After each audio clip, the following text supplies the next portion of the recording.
Hi students, I welcome you all to our channel, The Academic Junction. So in today's video, I will be talking about those students who are working in non-actual profile and want to move into actuarial field.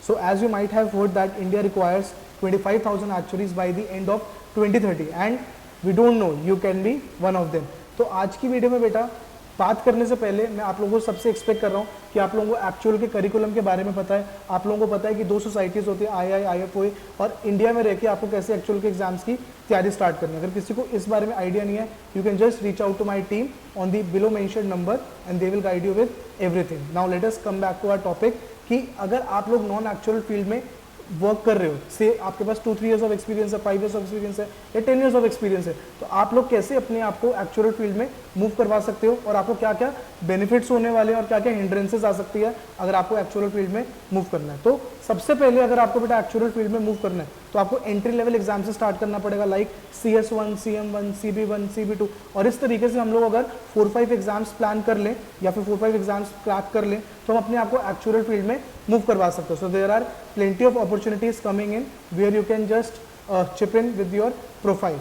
Now सबसे important exam की अगर हमें actual profile में move करना है so that is CM1। उसके अंदर हम बहुत ज़्यादा इंटरेस्ट रेट्स के बारे में बात करते हैं और लाइफ इंश्योरेंस डोमेन के बारे में बात करते हैं, बिकॉज इंडिया में बेटा अगर अभी 100 जॉब्स हैं तो ऑलमोस्ट 40-50% जॉब्स हमारी लाइफ डोमेन में है। तो इसलिए CM1 is the most important exam अगर आपको एक्चुअल प्रोफाइल मूव करना है। बट उसके साथ अगर कोई ऐसा बच्चा है जिसके अभी 1-2 साल का एक्सपीरियंस है या फिर जिसके पास अभी 3 साल का एक्सपीरियंस है तो मैं आपको ये सब सजेस्ट करूंगा कि आप एटलीस्ट 3-4 एग्जाम्स प्लान करो और फिर एक्चुअल में आप मूव कर सकते हो। But if there is someone who is having say 8 years of experience और 10 इयर्स ऑफ एक्सपीरियंस तो उनके लिए बेस्ट सिनेरियो क्या होगा, वो पहले 7 to 8 एग्जाम्स क्रैक करें, बिकॉज उनके लिए बेटर ये होगा कि अगर वो मैक्सिमम एग्जाम्स क्रैक करके एंटर करेंगे तो उनको मैनेजमेंट रोल भी ऑफर हो सकता है इन एक्चुअल फॉर्म। बट वो अभी बात की बात है, अभी हमें सिर्फ अपना मूड बनाना है इस डोमेन में एंटर करने के लिए। तो मूड बनाने के लिए let us talk about some package figures. तो अभी के लिए आज के रेट में अगर मैं बात करूं, एक फुली क्वालिफाइड एक्चुअली की इंडिया में ही is earning somewhere around 35 to 40 lakhs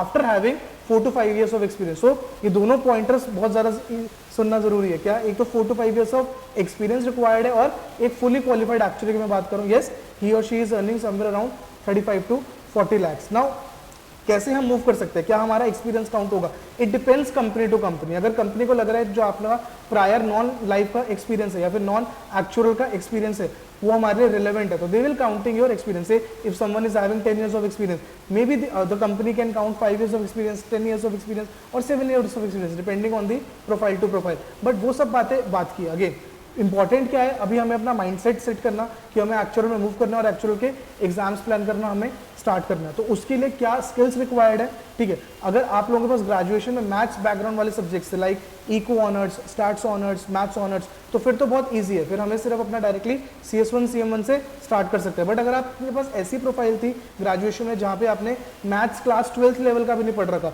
और आपने मैथ्स सिर्फ क्लास 10th लेवल का पढ़ रखा, तो उसके लिए बहुत ज़रूरी है सबसे पहले आपका इंटरेस्ट होना कि हमें क्लास 12 तक का मैथ्स स्टैट्स पहले रिवाइज करना पड़ेगा, तभी हम लोग आगे इस स्ट्रीम को ऑप्ट कर पाएंगे। तो वो 11th-12th का मैथ्स सीखने के लिए या तो आप हमारा pre actual refresher programme opt कर सकते हो या फिर आप अपने आप से भी 11th-12th के मैथ्स और स्टैट्स के कुछ टॉपिक्स है वो लिस्ट मेरी टीम आपको दे देगी, वो आप प्रिपेयर कर लोगे, then you are eligible to give CS1 and CM1। As such कोई एलिजिबिलिटी क्राइटेरिया नहीं है IIFOA में, आप कोई भी एग्जाम कभी भी दे सकते हो।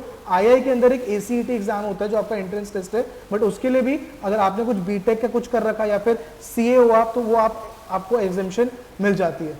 Now let us talk about few companies जहाँ पे हो सकता है आप में से कुछ बच्चे काम कर रहे हो और उनके अंदर एक्चुअल रोल्स आपको इंटरनली भी जॉब पोस्टिंग से मिल सकते हैं। Like there are few companies like LIC, EY, Deloitte, MetLife, then Prudential, Principal, Mercer, WNS। So there are few companies. तो ये बेटा आपको एक्चुअल रोल ऑफर करते हैं। So if you are working in these companies तो आपके पास internally भी option होता है स्विच करने के लिए। बट इट्स वेरी फाइन अगर आप किसी नॉन एक्चुअल कंपनी में भी काम कर रहे हो, then also you can just clear these exams, the starting level exams. You can just float your resumes to us. We will be forwarding it to the relevant vacancies and yes, you will get a job according to that. So yes, this is a short video for how you can move into actual profile if you are working in a non-actual role. For any other queries, you can just reach out to the number mentioned in the description box. Thanks all. I hope you find this video useful.